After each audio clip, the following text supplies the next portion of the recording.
Alguém me ajuda com o título da lição e verso? A lei da aliança. Portanto, saibam que o Senhor, seu Deus, é Deus. Ele é o Deus fiel, que guarda a aliança e a misericórdia até 1000 gerações aos que o amam e cumprem os seus mandamentos. Deuteronômio 7:9. Antes da gente dar uma olhada mais de perto no verso que abre a lição, que na realidade é um resumo da lição inteira, se vocês repararem, os títulos da lição estão abordados nesse verso, títulos da semana. O que é interessante na lição dessa semana e como é que ela começa o processo de recuperação da história que a gente viu até a lição 7. A lição começa trazendo como referência para a gente o fato de que existe um procedimento de Deus, uma forma de Deus atuar, uma maneira de Deus agir para com o seu povo e para com as pessoas no mundo. E essa maneira de agir implica uma questão direta de que Deus elege, Deus escolhe, Deus aponta o seu povo entre diversas pessoas. A lição começa com essa reflexão, com a recuperação desse conceito. E há uma razão importante para a lição dessa semana começar assim, porque o tema da lei dentro da aliança, principalmente se a gente considera a aliança como o resgate de Deus ao ser humano, tanto no sentido do pecado que distancia o ser humano de Deus, quanto na transformação desse ser humano à realidade daquilo que Deus pretendia quando o criou. O assunto da lei ele surge como um assunto sempre polêmico por duas razões primárias. A primeira dessas razões é se a lei é causa e consequência de alguma coisa. Essa é a primeira das situações que gera algum tipo de descompasso, desconforto ou polêmica em torno do assunto da lei. A segunda questão, atrelada a essa pergunta de se a lei é consequência ou causa de alguma coisa, é se a lei é persistente ou circunstancial na história bíblica. Se a lei é algo que existe exclusivamente para uma referência de um povo específico, no caso Israel, ou se ela é persistente num desenho pleno da Bíblia, atingindo o Novo Testamento e outras abordagens de tempo histórico. Essa é uma segunda questão. Talvez haja ainda uma terceira decorrente dessas duas primeiras, e essa terceira questão, levando para a discussão da lei, é o formato da aliança. Se existe uma aliança ou duas alianças ou várias alianças na Bíblia. Do ponto de vista de circunstâncias, você vai ver a aliança sendo repetida para pessoas diferentes em circunstâncias diferentes, o que às vezes gera a impressão de que existe mais de uma aliança. Mas quando você olha o fluxo dessa aliança e as bases dela, você percebe que elas são as mesmas do começo ao fim da Bíblia. E a Bíblia repete a aliança e não cria novas alianças. Embora as circunstâncias de resposta das pessoas produzam modificação em aspectos que orbitam a aliança, o centro dela continua sempre o mesmo. Deus elege alguém, entrega a esse alguém, como consequência dessa eleição, uma missão, e essa eleição tem critérios. Todos os formatos de aliança que você percebe ao longo da Bíblia tem sempre essas referências presentes. E por isso, a lição dessa semana começa com esse resgate de que Deus elegeu alguém, Deus escolheu um povo. E aí aparece uma discussão também na lição de que essa escolha de Deus tenha sido feita por prioridade de Deus ou por ausência de alternativas, como se o povo de Israel fosse o último de uma lista de um checklist de Deus, e como o checklist não funcionou, o último da lista foi escolhido, igual a gente separando times de algum tipo de esporte para jogar na escola, e duas pessoas começam a intercaladamente escolher os participantes do seu time, até que sobra aquele que ninguém escolheu. E aí, bom, já que ninguém escolheu e falta um no meu time, vem para cá.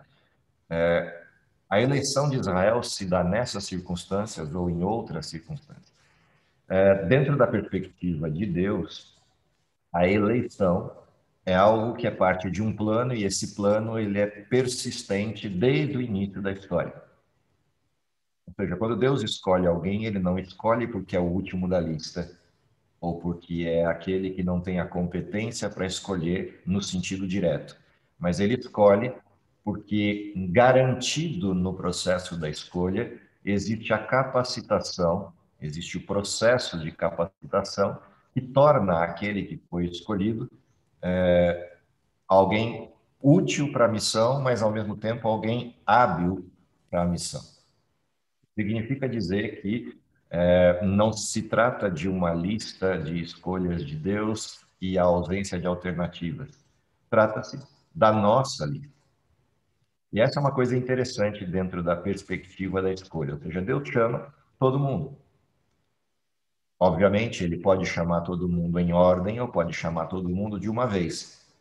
Mas o fato de ele chamar em ordem não muda a relação da escolha, ou seja, não é que Deus chamou o último porque o último é menos capaz, ou Deus chamou alguém porque não tinha alternativa. Deus chamou quem estava pronto. Deus chamou quem estava disponível no sentido da eleição direta. E aquele que estava disponível era Abraão. Aquele que estava disponível era Noé. Aquele que estava disponível era Jesus enquanto Messias, aquele que estava disponível era João Batista enquanto precursor e assim por diante. E essa é uma coisa interessante no processo da eleição. Ela é unilateral. Deus é quem escolhe, Deus é quem chama. E Deus chama e ajusta o modelo a partir da resposta. E essa é uma outra coisa interessante no processo. Aquele que responder sim implica os ajustes no plano, porque cada pessoa e cada circunstância oferece modelos diferentes de atuação, porque nós somos diferentes uns dos outros. Então, aquele que responde sim implica em alguma alteração no plano, porque o plano terá que ser ajustado às características deste que respondeu sim, eu aceito a missão. Sim, eu vou adiante com a missão. E nesse sentido, há um ajuste que a gente vê naquele que respondeu sim à missão de Deus nas circunstâncias do povo de Israel do Egito. Qual é o primeiro ajuste que Deus tem que fazer com esse povo? E eu vou resgatar algumas coisas anteriores à lição para fazer sentido o papel da lei na aliança. Quando Deus chama o povo do Egito, ele chama dentro de uma circunstância temporal. E essa circunstância esse povo ficou no Egito por cerca de 400 anos. 400 anos é tempo suficiente para que uma geração e outra vá perdendo, no processo temporal, a identidade de um povo. Portanto, Israel, quando é retirado do Egito, já não guarda mais a identidade do povo de Abraão. São descendentes, no sentido genealógico, no sentido genético de Abraão, mas não são descendentes de Abraão no que diz respeito à filosofia de vida, à perspectiva de vida, à cosmovisão que carregam. Eles já são mais egípcios do que hebreus. Essa perda de identidade exige que o plano seja ajustado, porque alguém respondeu sim, mas esse que respondeu sim não passou os 40 anos que Moisés viveu no deserto. Esse que respondeu sim ainda está respirando ares do Egito. Como Moisés respirava os ares do Egito e foi retirado de lá e passou 40 anos respirando o ar do deserto para reaprender aquilo que era a herança de Abraão. E nestas circunstâncias, quando ele desaprende o Egito e aprende de novo a ser hebreu, é que ele está pronto para retirar o povo de Israel. Mas o povo de Israel não tem as mesmas circunstâncias de Moisés. Eles ainda são, entre aspas, egípcios.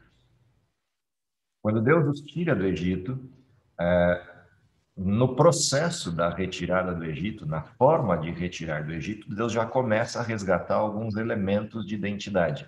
Se você reparar o livro de Êxodo, quando descreve a última das pragas, na descrição da última praga, existe uma referência de data, um calendário que é resgatado em Israel. Essa referência de calendário, essa referência de data, o 10º dia do primeiro mês, resgatado para o Pessá, para a Páscoa lá em Israel, é o primeiro item de resgate direto da identidade do povo, atrelado a um segundo item, que é a retirada do povo de Israel da visão dos deuses egípcios, que um a um, durante as pragas, vão sendo questionados, né? Se você olhar cada uma das pragas no Egito, elas questionam diretamente uma das divindades egípcias, desde a primeira dessas divindades, que é o próprio rio Nilo, deus da vida, até a última das divindades, que é Amon-Ra, o deus soberano, e que tem em Faraó seu primogênito, daí a morte dos primogênitos. Lembre-se que Faraó é Deus Ra na terra, ou seja, o primogênito de Deus. Essas referências diretas em cada uma das divindades que vai sendo atacada, a Thor, na peste dos gados, e assim por diante, cada uma dessas divindades questionadas, quando chega no último modelo, há um paradoxo ali estabelecido nessa última praga. De um lado, que é o Egito, a divindade Ra, do outro lado, Deus como soberano, pintado nos umbrais da porta, na inversão do paradigma do paganismo. Enquanto o paganismo ofertava seus filhos para aplacar a ira de um Deus, no povo hebreu é Deus quem oferta seu filho para salvar seu povo. E esse paradoxo, esse modelo invertido que aparece na estrutura da saída do Egito, resgata a identidade correta da compreensão de quem é o Deus de Israel. O Deus eu sou que foi levado a Israel com um convite para sair do Egito. Essa abordagem de resgate da identidade, ela não para aí. Israel, em vez de se dirigir para Canaã, que seria o caminho usual, ou seja, cruza o Mar Vermelho e começa o processo da caminhada beirando o Mar Mediterrâneo até chegar em Gaza, até chegar na região da Judéia. Não, em vez de fazer esse caminho, eles vão para o sul. Param na cadeia do Monte Sinai, ali acampam e começa um segundo elemento de resgate da identidade, saindo do Egito. No percurso dessa história, se você olha o que acontece, os eventos que ocorrem no percurso, um desses eventos é Deus resgatar outro item de identidade.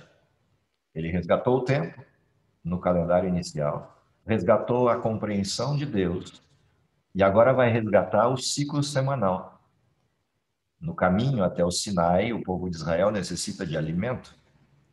E o alimento que Deus manda na forma de um milagre é chamado de maná, pão do céu, e ele cai rigorosamente por 6 dias e não cai no 7º. A escolha de qual é o dia que começa a cair o maná e qual o dia que não cai, ela é uma escolha arbitral de Deus. Tanto é arbitral que o povo de Israel não tinha noção desse desenho de 6 mais um dia, a ponto de que vários deles saíram para colher maná no 7º dia e não encontraram. E aí aprenderam que tinham que colher dobrado no 6º. E alguns colheram mais do que precisavam e bichou. Em outros dias ou no 6º dia. Essa estrutura de recuperar o ciclo semanal é parte da identidade da criação desse povo. Um outro item interessante do resgate identitário de Israel é a gente lembrar que Moisés, por visões, por revelação, retrata a história original do povo de Israel, a partir dessas visões que teve, num texto. E esse texto é o livro de Gênesis. A criação e o surgimento do povo de Israel está relatado no Gênesis. O ciclo semanal está no primeiro capítulo de Gênesis. Portanto, quando Deus resgata essa situação do ciclo semanal, somado ao calendário, somado à compreensão de Deus, ele está preparando esse povo para o que vai acontecer no Sinai. Esse povo ainda é escravo, embora liberto, mas ainda é escravo no sentido da sua estrutura mental. E quando eles chegam na borda do monte, quando acampam na região do Sinai, e Moisés os deixa e sobe o monte Sinai, ali a gente percebe que eles continuam sendo egípcios, apesar de libertos. Eles saíram do Egito, o Egito ainda não saiu deles. Moisés demora um pouquinho e um bezerro de ouro é construído para substituir o Deus, ou aplacar, pelo menos, os trovões do Deus que talvez tenha destruído Moisés. E Moisés não retornará. Quando Moisés volta com uma perspectiva de quem é esse povo, de quem é essa nação. E eles deixam de ser escravos para agora serem povo de Deus, sacerdotes eleitos, estrutura de reino, e recebem de presente o código, a estrutura constitucional desse reino. E a constituição desse reino é escrita pelo próprio Deus, trazida por Moisés para o povo.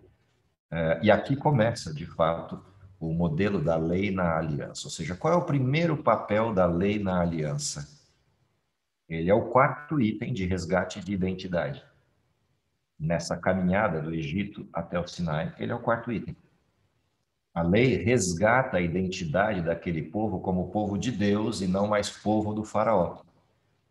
Como filhos do faraó, escravos do Egito, eles têm como paradigma a ordem de faraó, porque para escravos não existem leis, existe o dono.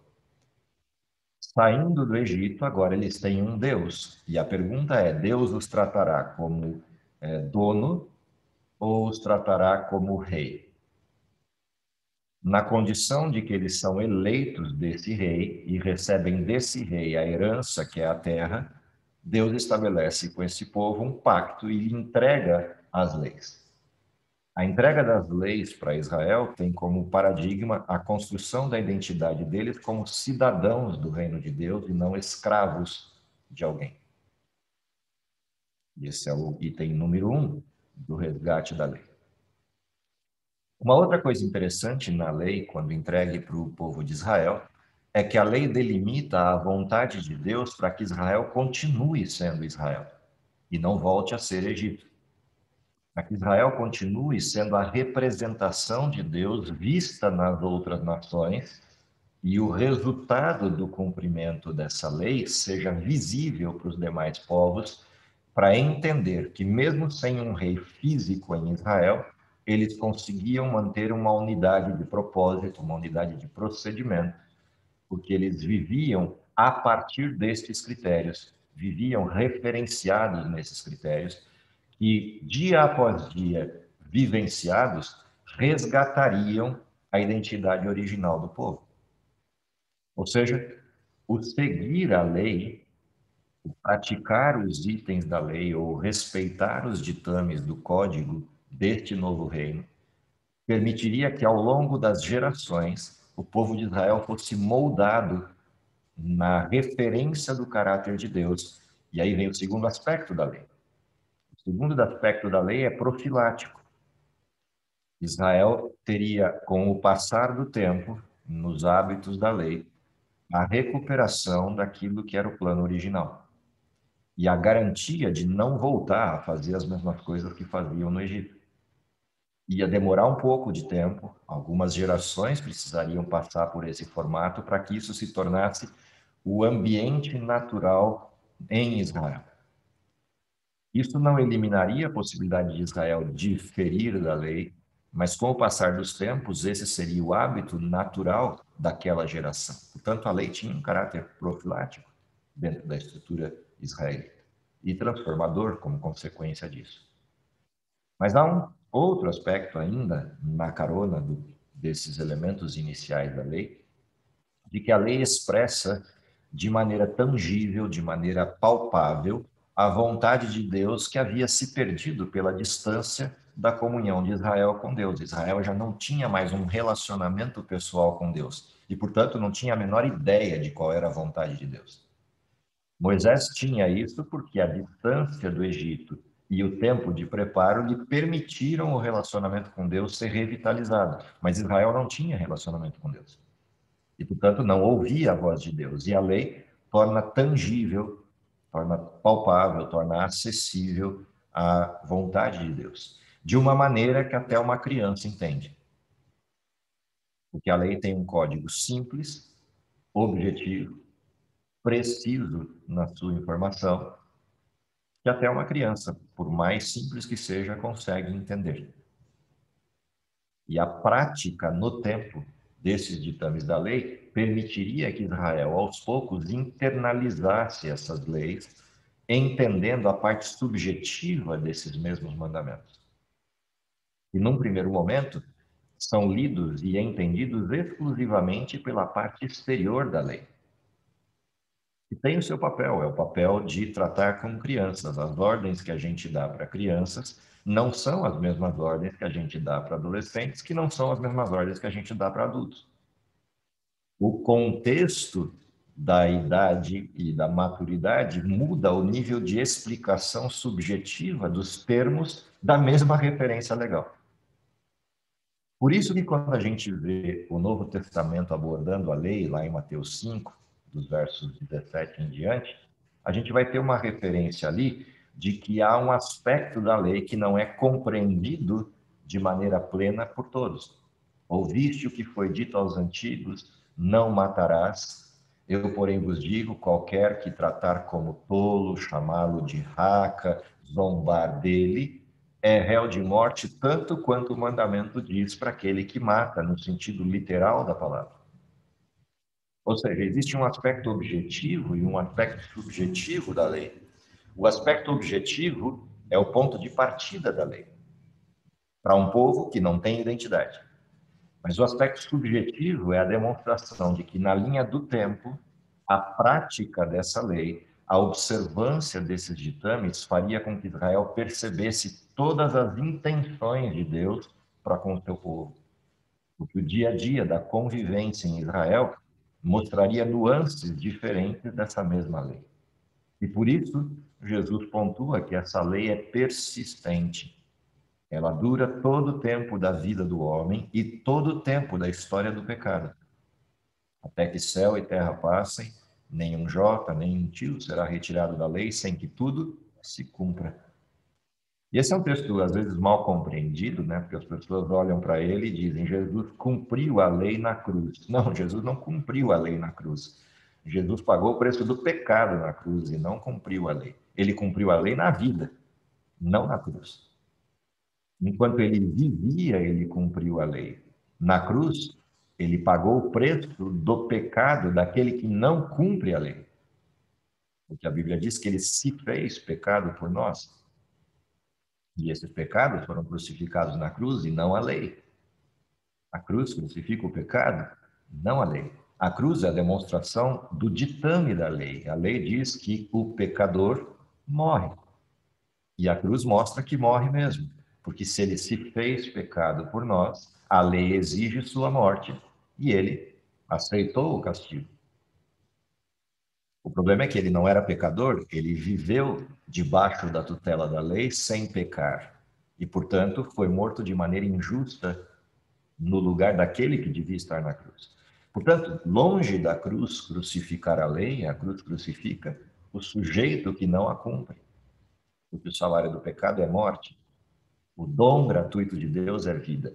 E aqui começa uma questão interessante no porquê o resgate da lição do Israel ser eleito. Se o salário do pecado é morte e o dom gratuito de Deus é vida, aquele que foi eleito não tem competência para ter sido eleito. Ele terá competência depois de eleito. Aquele que foi escolhido não tem algo em si que faça merecer a escolha. Ele terá algo em si depois de aceitar a escolha. Ou seja, Deus elege aquele que não merece. Aquele que não merece aceita essa eleição e então Deus começa um processo de transformação. Portanto, a lei aparece neste contexto, do processo de transformação e não no processo da eleição. A lei não está na eleição, a lei está no dia seguinte. Uma vez que eu aceitei a eleição, então Deus agora mostra. Bom, se você aceitou, a pessoa que você precisa ser e que eu anseio que você seja é esta aqui. A jornada que você vai ter daqui para frente, conhecida como jornada da santificação, é uma jornada de aprendizado diário até que o último espaço dessa jornada seja atingido e você chegue à glorificação, que é a transformação completa, onde a lei é internalizada de forma plena no seu coração e você viverá a eternidade na alegria dessa plenitude. É esse o formato da aliança. Portanto, quando a gente olha a lei na aliança, Israel já foi liberto. A lei não acontece no Egito, a lei acontece no Sinai. Israel já cruzou o Mar Vermelho, já é um povo livre, mas ainda não é o povo de Deus. E a lei aparece neste contexto. Portanto, longe de ser causa, a lei é consequência de alguma coisa, e essa alguma coisa precisa estar clara na nossa mente. É neste sentido que o autor da lição escolhe o título de Laços para esse formato da lei. Laços que unem. O contexto que ele traz à tona é o contexto de 1 João, capítulo 2. Se você olhar os textos que estão ali, no capítulo 2 de João, você vai reparar que a referência da obediência apresentada por João, o apóstolo do amor, não podia ser outra que não aquele que lhe deu o título, o amor. Esse mesmo João que espelha lá que Deus é amor, em 1 João 4,8, é o João que no capítulo 2, ou seja, 2 páginas antes, retrata que aquele que ama a Deus guarda os seus mandamentos. E aquele que não ama a Deus não faz isso. E aquele que diz que ama a Deus, mas insiste em não guardar seus mandamentos, por qualquer que seja o motivo, torna Deus um mentiroso. E às vezes a gente não para prestar atenção nessa referência que está no texto de 1 João, aquele que diz que ama e não guarda os mandamentos, não é ele quem está mentindo. Ele torna Deus o mentiroso. O natural para a gente seria dizer o seguinte: eu digo que amo a Deus, mas não guardo os mandamentos, então eu sou mentiroso porque eu estou fazendo de conta que amo. Mas não é assim que o texto foi escrito. O texto diz que aquele que ama e não guarda faz Deus ser mentiroso. E uma razão para isso. Antes de Israel sair do Egito, alguém morreu para pintar os umbrais da porta. Se eu não obedeço a Deus, eu estou dizendo que o sacrifício é desnecessário e que o pecado não é pecado da forma como Deus me contou. Portanto, eu volto ao Éden, e por isso a lição começou nesse trimestre com o Éden. Eu volto ao Éden e tem uma acusação que paira no Éden. Deus é mentiroso. Ele disse que você vai morrer, mas não é verdade. Você não morre. O texto de João tem a ver com isso. O salário do pecado é a morte. Aquele que diz que ama a Deus significa que ele aceitou o sacrifício de Cristo e que o sacrifício de Cristo pagou o preço do pecado. A morte é o resultado do pecado. Se eu não guardo os mandamentos, eu estou dizendo que a morte era desnecessária e, portanto, Deus é mentiroso, porque eu não preciso segui-lo para estar vivo. Esse é o sentido do texto de João. E por isso ele insiste nessa questão de que aquele que ama guarda os mandamentos. A essência desse laço que une é entender que o amor do ser humano para com Deus e de Deus para com o ser humano tem bases diferentes. O amor de Deus para com o ser humano é que ele ofertou seu filho quando a gente ainda era pecador, independentemente se a gente ia aceitar ou não o sacrifício. Ele dá o primeiro passo. O amor do cristão, ou o amor do ser humano para com Deus, ele é uma resposta ao amor que já foi manifesto primeiro. Enquanto Deus é amor, a gente só ama. A gente não é amor. Enquanto Deus dá um primeiro passo quando a gente ainda é pecador, o ser humano, na dureza do seu coração, persiste com a sua forma egoísta de ser. Portanto, há uma transição acontecendo. O povo de Israel, que é mesquinho, e a gente vê isso muito claramente no Egito, uma variação no plano das pragas, e eles já estão praguejando contra Moisés. Uma variação de temperatura na caminhada, e eles já estão praguejando com Moisés. Uma variação no cardápio, e eles já estão praguejando com Moisés. 2 dias sem água, e eles já estão praguejando com Moisés. Ou seja, essa mesquinhez do coração humano, retratada em vários textos da Bíblia, é a distinção entre o modelo do amor primário, que é de Deus, Cordeiro morto desde antes da fundação do mundo, e o amor resposta, que é o ser humano assistindo à cruz, entendendo que era ele quem deveria estar lá, e responde no constrangimento. Lembra, o amor de Cristo nos constrange, ou seja, nos envergonha, por uma razão. Eu devia estar lá, mas não tive coragem. E ele ocupou o meu lugar. E não pediu nada em troca. Só apresenta para mim a proposta. Você aceita? Se aceitar, vem para cá. Se não aceita, continua como você está, se você está satisfeito assim. Só lembre que não há como evitar o resultado. O salário do pecado continuará sendo a morte, ainda que você mude para você mesmo essa realidade, no sentido de mentir para si mesmo, o resultado será esse. E é por isso que, no texto de João, é assim que é tratada a questão. Quem não guarda os mandamentos torna Deus o mentiroso da história. Antes de você ser o mentiroso, Deus é o mentiroso.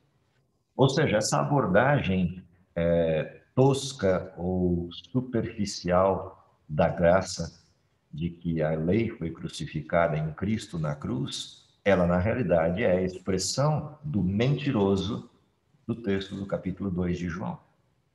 Mas para entender isso, o que Deus teve que fazer? Para o povo de Israel entender, ele primeiro saca Israel do Egito com todos os paradigmas da identidade, ou seja, o cordeiro morto, a manutenção de Deus, a abertura do Mar Vermelho, a destruição do exército egípcio, a caminhada e as situações que ocorrem nesse processo, o maná que cai do céu para mantê-los, a água que brota, a água que muda de paladar, todas essas coisas que acontecem na caminhada mostram para Israel que quando chegar o critério, quando Deus apresentar suas leis, ele não as faz como um modelo vingativo ou como um modelo ditatorial. Ele estabelece um pacto cuja base é o amor e não outra coisa. Cuja base é a morte do seu filho e não outra coisa. É assim que a lei é entregue a Israel e não como um processo ditatorial, como um processo de mando. E aí a lei adquire na aliança um papel interessante e o texto de Deuteronômio trouxe para a gente. A lei traz um papel de ensino, ela é profilática. A lei traz um papel de condução de alguma coisa que eu não devia ser para alguma coisa que eu tenho que ser. Para alguma coisa que me levou para a ruína e escravidão, para um outro paradigma que me leva para a liberdade plena e para a autonomia completa como um filho de Deus e não como um escravo de Deus.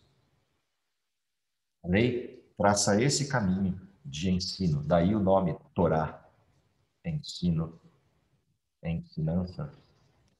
Essas estruturas da lei, elas estão baseadas em alguns elementos interessantes de observar. Quando a gente olha para a forma como essa lei está estabelecida, você vai reparar que ela tem uma estrutura constante, né? Uma abordagem constante de advérbios. Ela tem uma abordagem constante de negativas. E a hora que você observa essas negativas, não, não, não, depois dois imperativos e depois mais uma sequência de 5 nãos. Quando você presta atenção nesse formato, né, 3 nãos, 2 imperativos, 5 nãos, nessa estrutura está baseada a referência histórica do povo de Israel. No Éden, eles tinham a lei baseada em 2 paradigmas: ame a Deus, ame ao seu semelhante. Far-lhe-ei uma adjutora que lhe seja idônea, seu semelhante. Ame a Deus, primeira referência.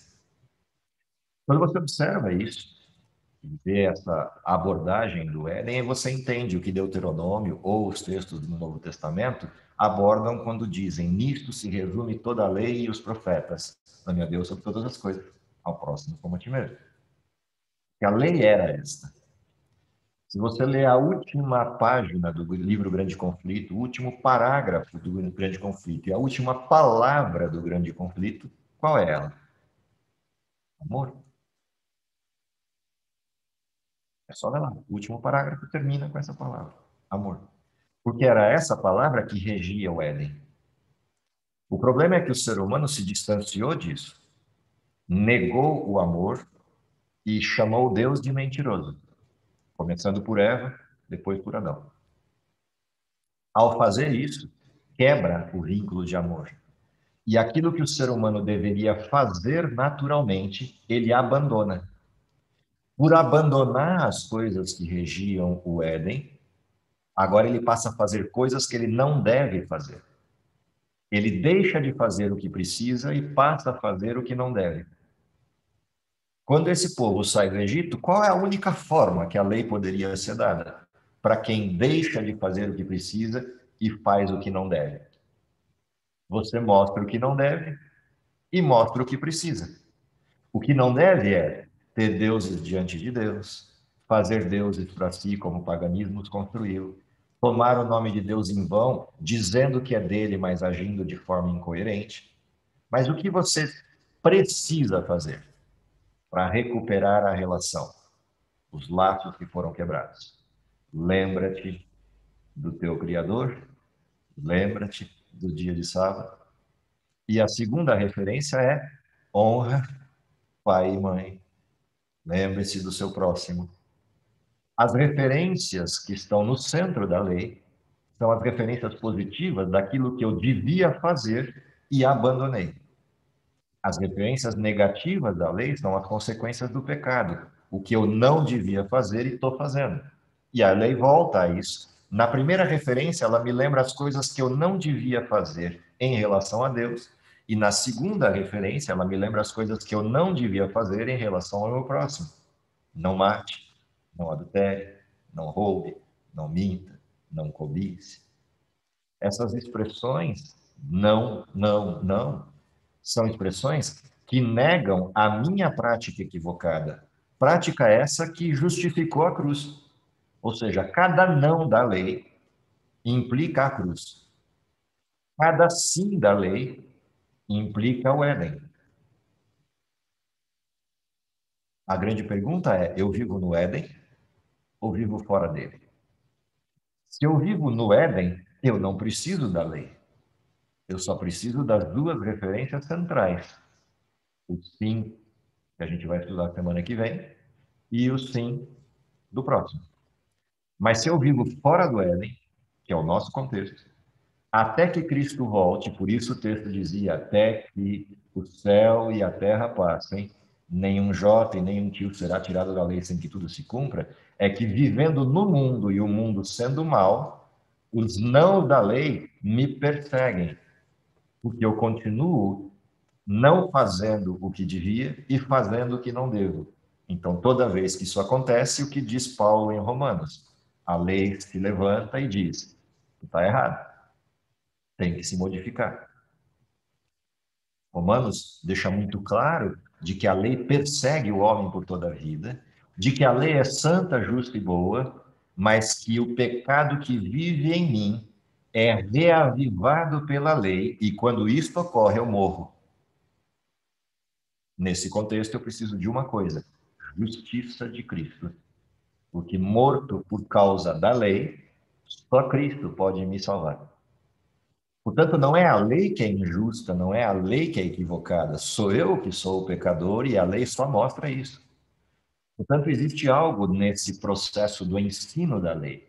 A lei me ensina, quando fora do contexto do pecado, a não cair.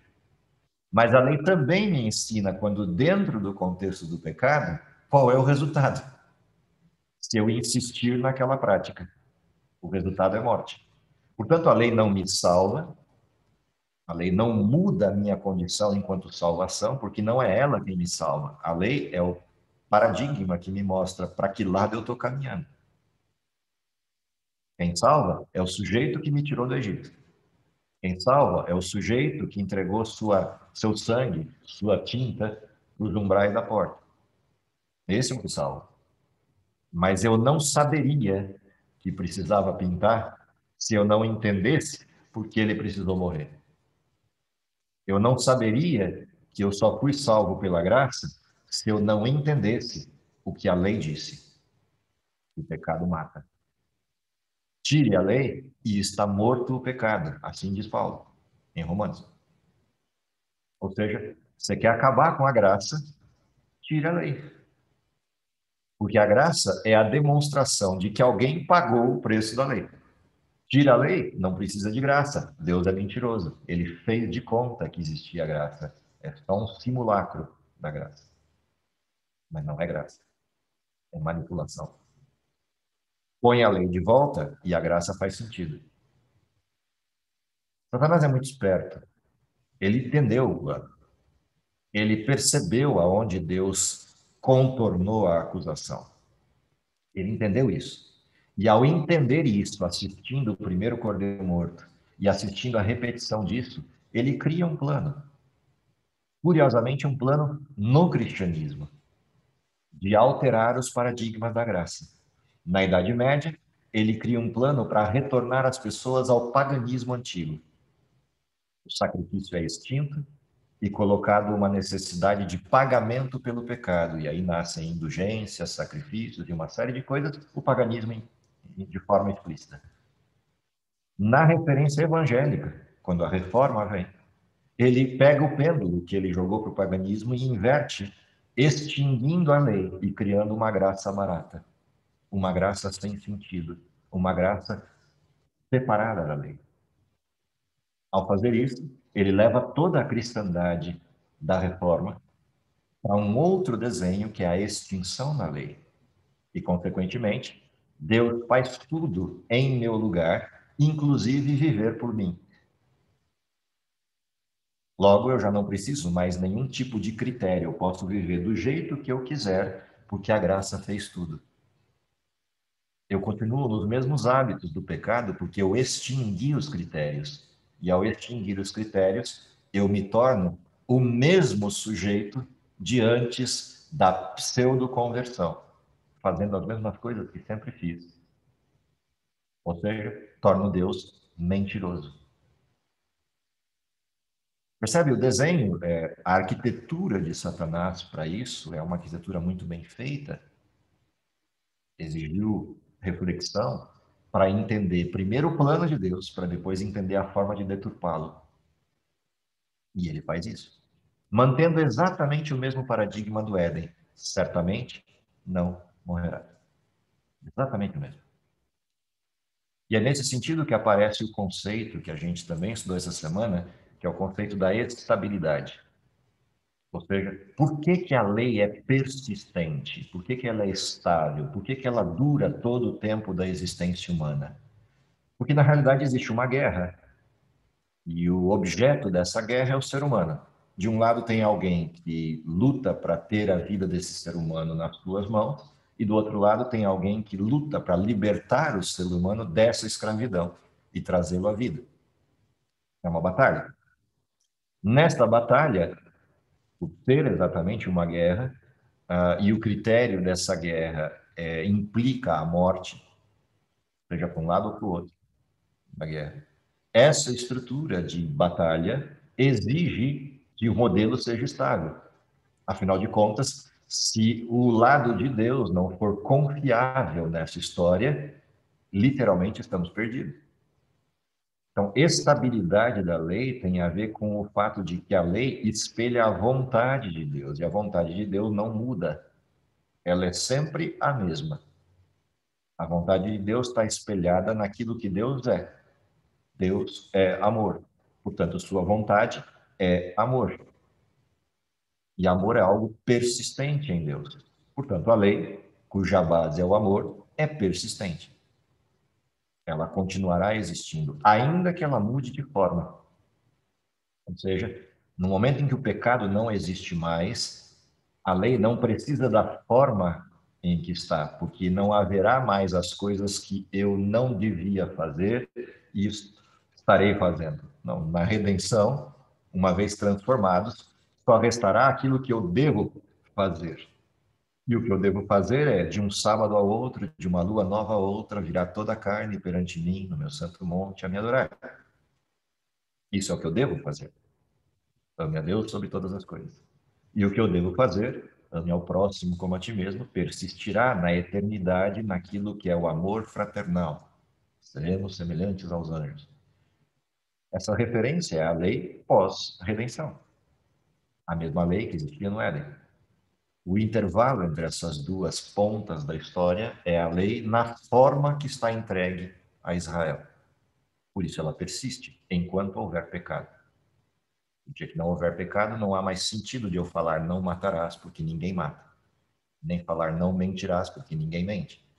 Mas se um dia alguém voltasse a fazer isso, imediatamente essa lei surgiria outra vez, porque alguém passou a fazer as coisas que não devia fazer. E a lei saltará aos olhos outra vez, com as mesmas referências. Então, essa abordagem da estabilidade da lei é o que nos permite chegar diante de Deus com confiança, porque Deus vira para mim, como virou para Israel, e diz: Eu sou o Senhor e não mudo. Satanás pega essa mesma frase e diz: Deus é teimoso. Eu tenho que escolher com qual dos adjetivos eu qualifico isso: estabilidade ou teimosia. Como a base de Deus é amor, vou brincar, entre aspas, Deus realmente é teimoso. Ainda que eu o negue, ele continua amando. Nesse sentido, ele é teimoso. Mas no sentido que Satanás acusa Deus, Deus é teimoso porque ele é rabugento, ele é birrento, ele é preciosista, e por isso fica com essas picuinhas de lei. Para quem aceita a graça, ele diz: não, Deus não é um sujeito de picuinhas, Deus não é rabugento. Essas leis foram coisas para criança que ele criou lá atrás e elas não fazem sentido. Deus é muito maior do que isso. Ele te ama tanto que ele nem te exige a lei. E aí ele fica brincando, jogando o pêndulo para os dois lados. O Deus rabugento e teimoso ou o Deus gracioso, Papai Noel. E aí vem a última pergunta da semana, na nossa reflexão do estudo, que é o C.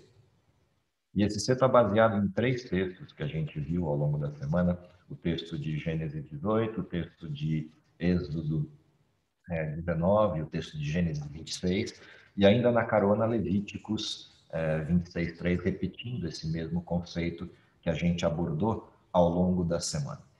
O que esse C traz à tona? Qual é a referência que a gente tem a partir desse C que estava lá na lição de quinta-feira? Existe uma questão por trás do modelo da salvação que é importante a gente manter claro, que estava na abertura da lição, na frase do Salmo 23, guia-me pela vereda da justiça. O primeiro texto, que é o texto de Gênesis 18, ele pontua assim: porque eu escolhi para que ordene a seus filhos e a sua casa depois dele, a fim de que guardem o caminho do Senhor e pratiquem a justiça e o juízo, para que o Senhor faça vir sobre Abraão o que tem falado a seu respeito.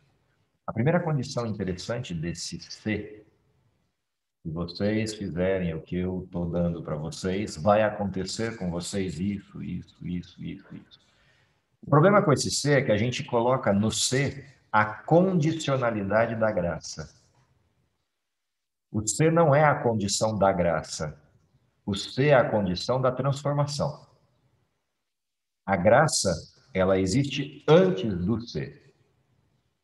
Deus elege, Deus salva, e depois ele apresenta: se vocês quiserem viver no meu reino de acordo com os meus critérios, o resultado de permanecer aqui será este.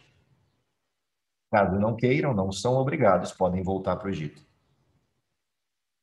Portanto, o ser não é a condição de salvação. O ser é a condição de transformação. Viver os critérios de Deus é o que permite ser transformados e realizar a promessa de Abraão. Qual era a promessa de Abraão? Em ti serão benditas todas as famílias da terra. Não dá para as famílias da terra serem benditas se eu for maldito. Deus me salva e propõe uma transformação para que o mundo veja a bênção materializada em mim. hora que o mundo verificar em mim a transformação, ele entende a distância entre quem aceitou ser filho de Deus e vive nos seus critérios e as desgraças que acontecem com quem não aceitou os seus critérios. E as desgraças não acontecem porque Deus as produziu, elas acontecem porque as pessoas se separaram dele e decidiram viver sob a tutela de Satanás. As desgraças acontecem por causa de Satanás. E esse ser talvez seja espelhado da maneira mais plena num livro da Bíblia, que é o livro de Jó. Se você abrir o capítulo 1 do livro de Jó, você vai reparar no livro de Jó que Satanás traz à tona esse ser como causalidade. Ele diz: é óbvio que Jó te obedece, o Senhor dá tudo para ele. Qual é a resposta de Deus para Jó?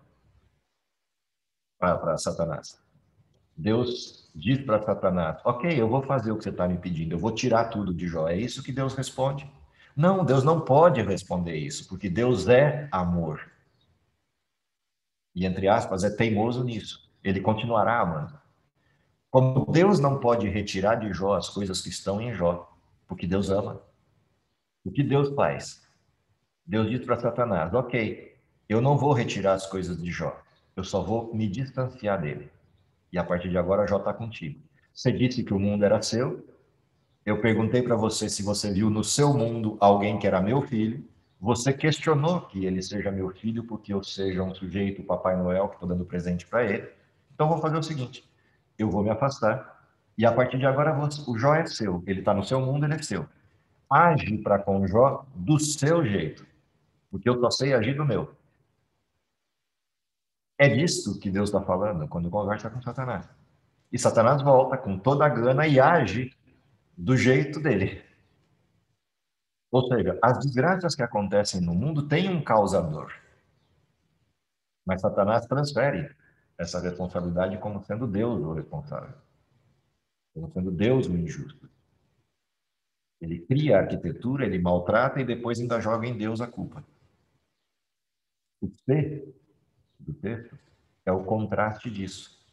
Todo aquele que viver com Deus mostrará ao mundo a diferença na sua própria vida. Em ti serão benditas todas as famílias da terra. Tu serás salvação até os confins da terra. Isaías 49. Essa abordagem do ser muda o contexto. Israel seria diferente, distinto, povo separado de Deus, vivendo uma condição diferente da que o mundo viveria. A referência permanece a mesma hoje. Deus continua chamando pessoas para serem distintas. A diferença é que não é mais uma nação. A aliança nos alcançou de uma outra forma, e agora, em vez de sermos nação israelita, somos povo de Deus, espalhados pelo mundo, referenciando ao mundo que ainda existe saída, ainda existe alternativa. Esse é o contexto da aliança, quando a lei é trazida para dentro dela. A pergunta que fica para nós, no século XXI, é: eu amo a Deus de fato? Amo a ponto de entender o que ele fez, entender o que o seu filho fez, e como resposta do constrangimento, da vergonha de estar diante da cruz, sabendo que era eu que devia estar lá.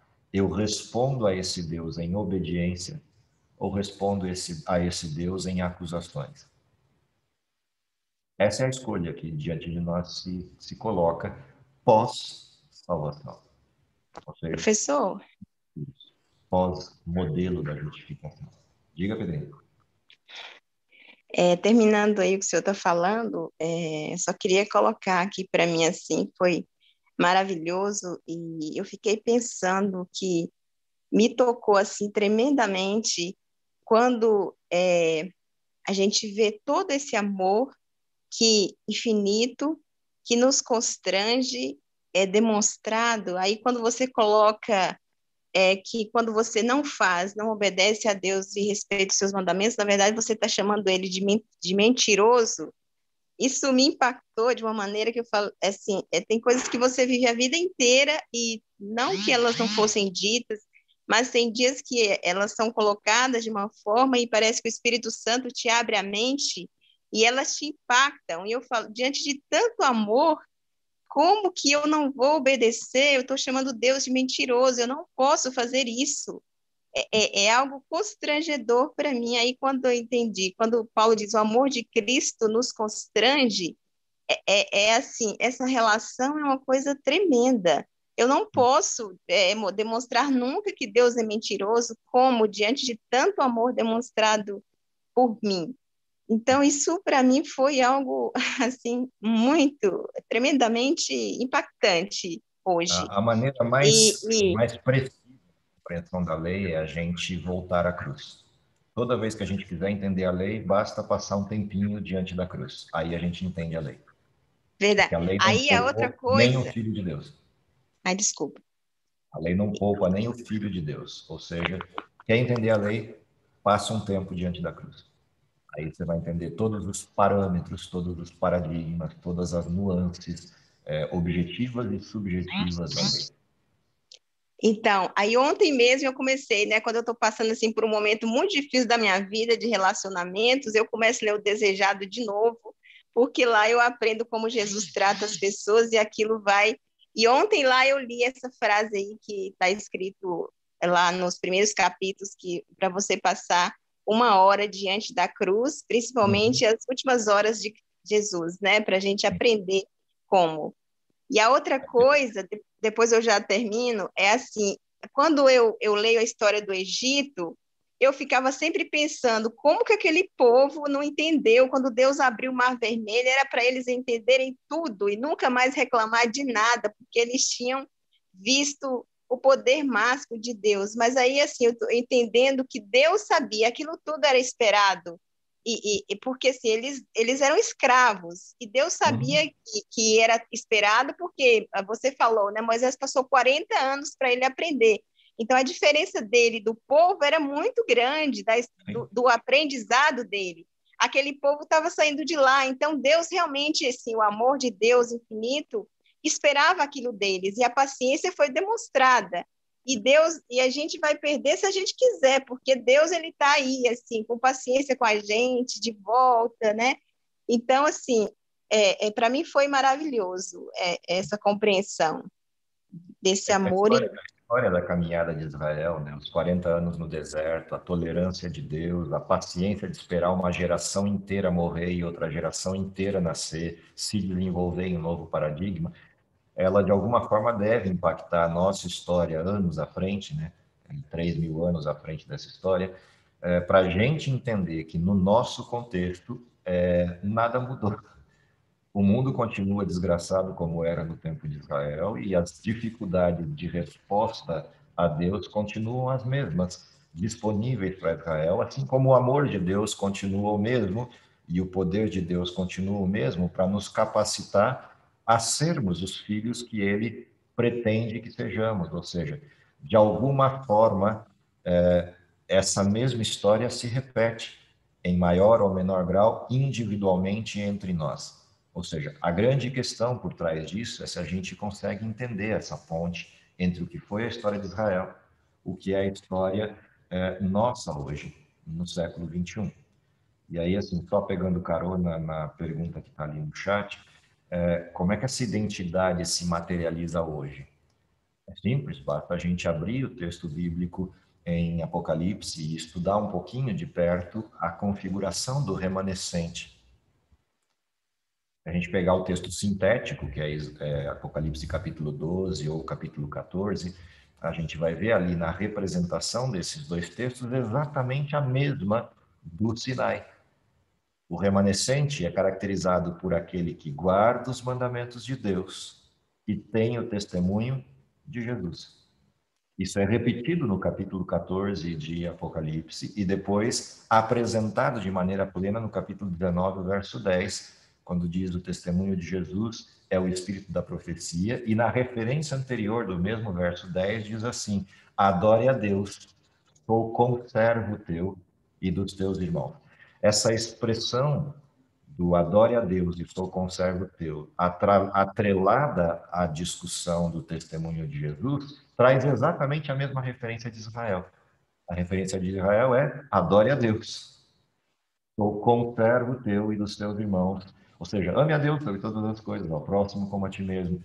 A expressão do remanescente é guarde os mandamentos de Deus, porque Deus é amor, Ele te salvou, responda a Ele em obediência e respeite a mensagem de Deus, ou seja, todo aquele que crê nos profetas de Deus e segue aquilo que os profetas orientam a partir da vontade de Deus, prosperarão. Crede nos seus profetas, vocês vão estar seguros.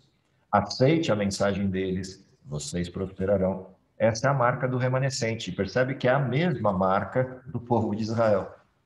Ela não muda, embora o contexto mude, embora o ambiente possa sofrer alguma mudança, a mensagem continua a mesma, porque eu sou o Senhor Deus e eu não mudo, embora vocês mudem. Essa é a expressão. Então, sim, a gente continua tendo a identidade manifesta. Quer compreender a identidade do povo de Deus no século XXI? Olha para os mandamentos e olha para a mensagem profética.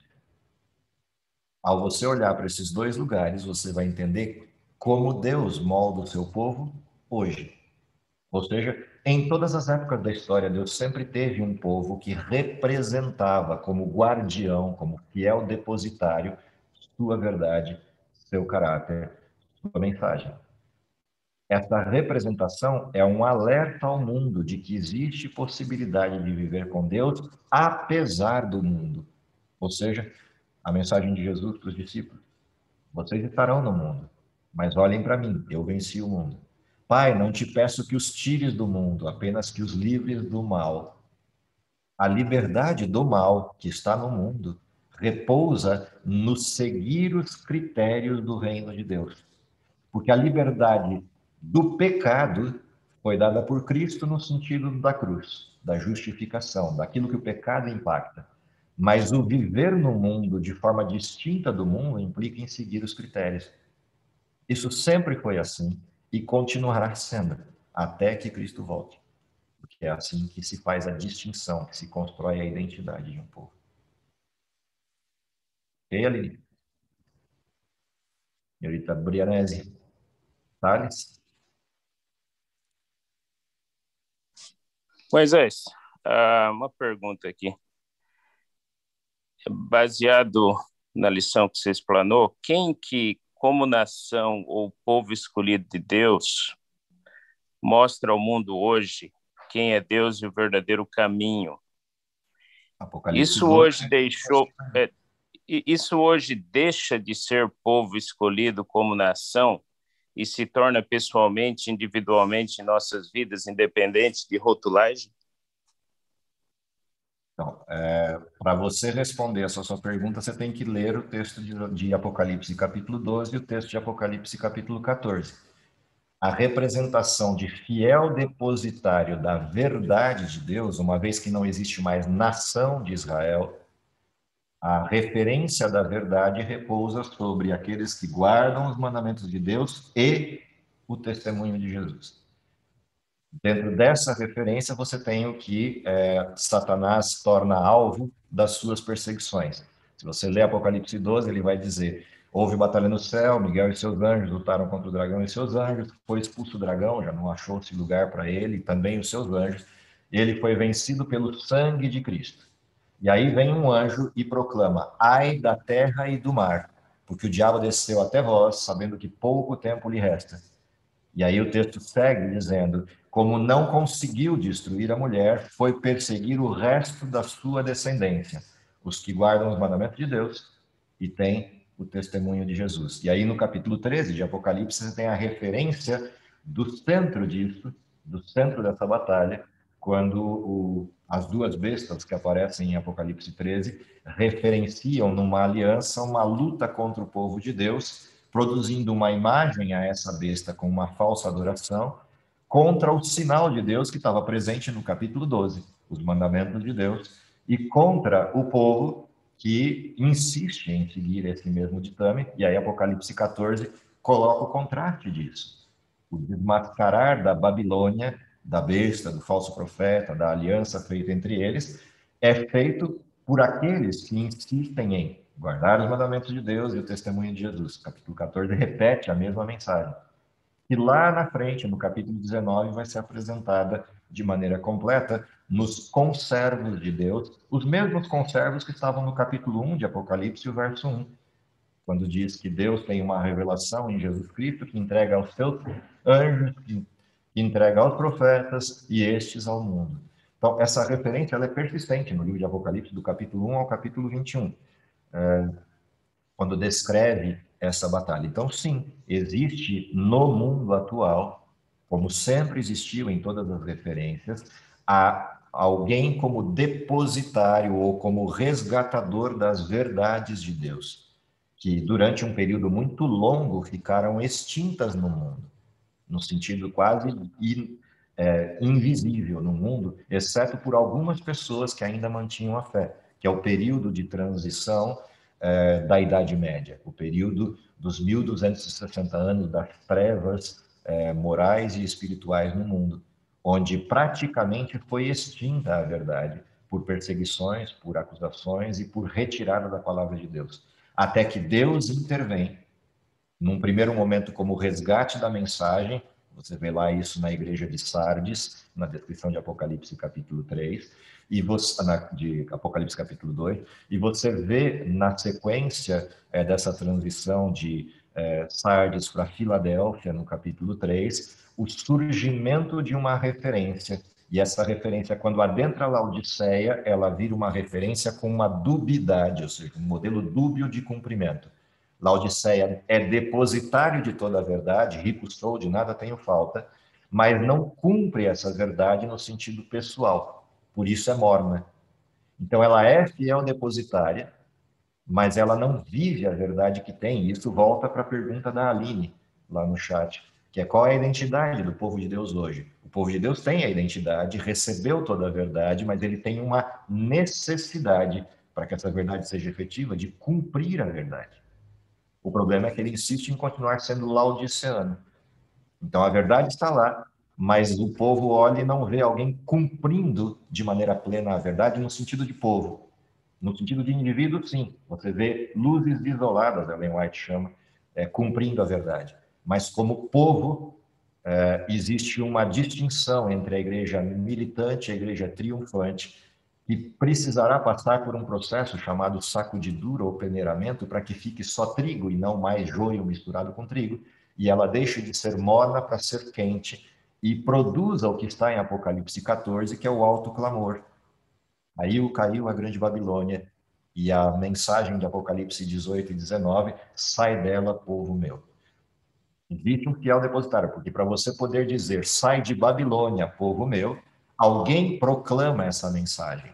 Este alguém que proclama essa mensagem, Apocalipse chama de o resto da sua descendência, ou o remanescente da sua descendência. Essa é a descrição bíblica. Então, sim, existe um povo hoje que é depositário desta verdade. Isso sempre existiu em todas as épocas. Em algum lugar, Deus suscitava os seus depositários para que a verdade não fosse extinta e o livre-arbítrio não terminasse. É a garantia de Deus de persistir. Lembra, Deus é teimoso, entre aspas, em amar. Ele continua mantendo em todos os tempos fiéis depositários da verdade, e assim é no tempo final, na descrição de Apocalipse 12 e Apocalipse 14. Continua sendo o mesmo modelo, o mesmo desenho. Mudam as circunstâncias, mas não muda o amor de Deus nem a sua referência. Só uma coisa, não é essa a convicção que cada genuína denominação tem internamente para continuar sendo fiel em sua denominação? Não necessariamente, porque para você ter essa referência como genuína, o que tem que haver é a sinceridade do coração e não da denominação. Denominação não tem sinceridade e não guarda isso. O que guarda isso é a referência pessoal e o acesso bíblico. Então, sim, você pode estar sinceramente errado. Por isso, há uma necessidade no fim da história de que quem está sinceramente certo proclame a quem está sinceramente errado, sai dela, povo meu. Existe povo de Deus espalhado de maneira sincera em todas as estruturas de crença do mundo, o que não torna essas estruturas de crença certas. Apenas retrata o fato de que nestas estruturas existem pessoas sinceras, que não conhecem a verdade e precisam de um clamor. Sai dela, povo meu. Como também existe no povo depositário da verdade uma quantidade imensa de pessoas que não é sincera e que precisa sair para dar lugar aos sinceros. E é para esse fenômeno, em vez de Deus ter um chamado de Babilônia para o povo de Deus não sincero sair de entre o povo de Deus, o que acontece é que Deus chacoalha esse povo num processo chamado de peneiramento ou sacudidura, retirando aquele que não é sincero para dar lugar ao que é sincero e está sinceramente errado, poder sair de lá e vir para cá. É um movimento duplo. Saem os que são joio e saem de lá os que são trigo e estão dentro do joio. Esse movimento é duplo. Sacudidura, autoclamor. E é isso que transforma a igreja militante em igreja triunfante. Uma descrição que Ellen White faz do último tempo da história. E que a Bíblia faz da sacudidura e do que é esse processo de transição do sai dela, povo meu, para que não sejam participantes dos seus flagelos. Lembre-se que Babilônia é a união da grande meretriz com todas as mulheres da terra e com todos os reis da terra. É um pacto em duas direções. Ele é um pacto religioso, a tríplice aliança, protestantismo, espiritualismo e o catolicismo medieval. Essa tríplice aliança forma uma quarta aliança, que é o poder civil, todos os reis da terra. E esse grupo é o que ataca o povo de Deus, e por isso o remanescente proclama para quem está em Babilônia, em todas as mulheres da terra, sai dela, povo meu. É assim que termina a mensagem, é assim que termina a história. Deus continua agindo da mesma maneira, permitindo o livre-arbítrio da mesma forma. E aonde entra esse sai dela, povo meu, tanto para o joio como para o trigo, é aí que entra a igreja invisível? A igreja invisível é o que existirá depois do sai dela, povo meu, não antes. Ela é invisível porque ela está presente em Babilônia, mas não é vista porque, como está no meio do erro, você não sabe quem é sincero e quem não é, você só conhece a doutrina. Então, quando você fala para mim, toda denominação não tem essa sinceridade? Não, a denominação não. Mas as pessoas que estão dentro da denominação podem ter a sinceridade de acreditar naquilo porque só conhecem aquilo. Então, por causa disso, eles são chamados a sair. Enquanto lá, eles são a igreja invisível de Deus. Na hora que eles saem de lá, eles se tornam a igreja visível de Deus. Então, quando você me pergunta, existe uma igreja visível de Deus na Terra? Sim, ela existe. Ela está descrita em Apocalipse 12. Existe uma igreja invisível na Terra? Sim, ela é muito maior do que a igreja visível. Ela, em quantidade de pessoas, ela é muito maior do que a igreja visível. Mas é necessário que a igreja visível seja, em primeiro lugar, peneirada, para que ela seja visível de forma plena, ela vire luz e não Laodiceia. Quando ela vira luz de forma plena, o mundo verá a igreja visível. Em vendo a igreja visível, todos os sinceros da igreja invisível sairão de Babilônia e adensarão o modelo visível, tornando ele mais amplo. Essa é a descrição. Okay? Por isso é necessário uma igreja visível, porque senão não há quem proclame a mensagem. Agora, Deus advertiu de um detalhe: se a igreja visível de Deus não cumprir sua missão, as pedras o farão, porque não haverá um segundo tempo da história, não haverá um second time de repetição da história. Se Laodiceia não cumprir sua missão, as pedras o farão, porque Deus encerrará a história. Eu brinco com os meus alunos sempre assim: comigo ou semigo, Deus retornará. Certo. E cumprirá a missão. Mas ele deu a oportunidade de que a igreja visível de Deus seja o atalaia, os atalaias finais, descrição de Apocalipse, proclamando o alto clamor. E ele deu a eles, como fiel depositários, a possibilidade de cumprir essa missão. Mas adverti-los: se vocês não fizerem, as pedras o farão. É assim que está escrita a história, é desse jeito que ela vai terminar na descrição do texto, porque é o último tempo. Não há mais uma revisão do plano. O plano já está dado nas duas dimensões, inclusive. Isto posto, Espero que, de alguma maneira, a mensagem dessa lição seja para a gente um alerta, uma advertência do nosso papel, nosso posicionamento enquanto identidade do povo de Deus, no caso nosso espiritual, o Israel espiritual, ou o modelo de cumprimento final da história, e que isso, de alguma maneira, nos impacte a cumprir essa missão. Do jeito que Pedro coloca, né, nos seus textos, enquanto aguardamos Cristo, apressamos sua vinda por esse exercício da missão. Deus nos abençoe vocês, para que, se possível, a gente ainda possa ver Cristo voltando em nosso tempo, na nossa geração. Vamos orar? Querido Pai que está nos céus, te agradecemos pelo dom da vida, te agradecemos porque, a despeito de todas as circunstâncias que a história tem conduzido esse mundo, podemos sentir a tua mão protetora, a tua forma amistosa e amorosa, buscando seus filhos, tentando o resgate, esticando o prazo e o tempo para que aqueles que ainda estão indecisos possam chegar à compreensão e à decisão ao teu lado. Dá, Senhor, que de alguma maneira possamos ser representantes teus na forma de últimos atalaias, última advertência ao mundo, e que, se possível, ainda possamos vê-lo voltando em nossa geração. Dá-nos o poder do Espírito para que possamos cumprir com fidelidade os teus ditames, os teus critérios. Dá-nos a clareza e a percepção de todos esses elementos que fazem parte dessa graça maravilhosa e dessa mensagem maravilhosa da tua palavra. É o que lhe pedimos por Jesus. Amém.